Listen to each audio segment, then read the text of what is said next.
We want to know where all the monies are being spent.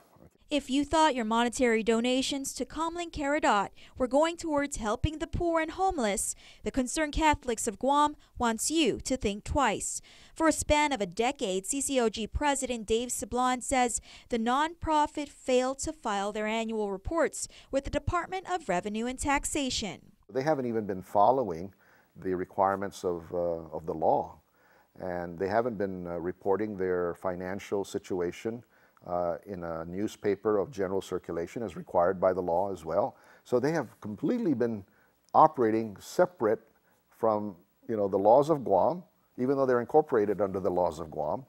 Even more suspicious, Sablan says Archbishop Anthony Apron is still listed as the nonprofit's chairman. Why is it outside the purview of the church? It's not part of the archdiocese, but it's got members of the archdiocese that are on its board, and the permanent chairman is the Archbishop of Agana, who is still currently Archbishop Apron. The CCOG urges an investigation be launched as they suspect there has been years of financial mismanagement. The reason I say that is because even Father Mike admitted that there are some cars that have been bought with Kamalen Karidat funds, but yet they don't see it in the parking lot.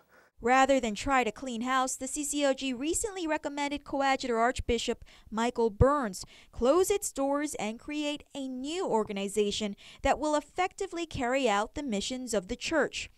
If you would like to give to a charitable cause, Sablan urges the faithful to donate their money to a more transparent organization, at least until the church can confidently tell the laity where their money is going. I would recommend they donate to Catholic Social Services, which is a well-run organization. They have funding from the government as well, and that requires them to make reports, so they're pretty transparent in my opinion. Earlier this year, Deacon Francisco Tenorio retired from his position as executive director after serving nearly 25 years in that capacity. The CCOG recommended both he and Apron be held accountable should financial mismanagement be proven. In a statement from Apron's attorney Jackie Terlahi, she responds, quote, "Deacon Tenorio and his wife Tita have helped countless people on our island, all who will not forget their immense generosity.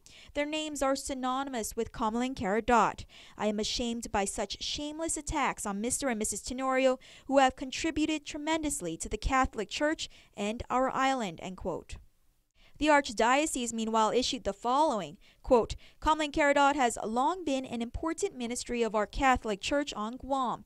Under the new leadership of Father Mike Crisostomo, the nonprofit organization is ensuring proper documentation of all activities, including contributions," end quote.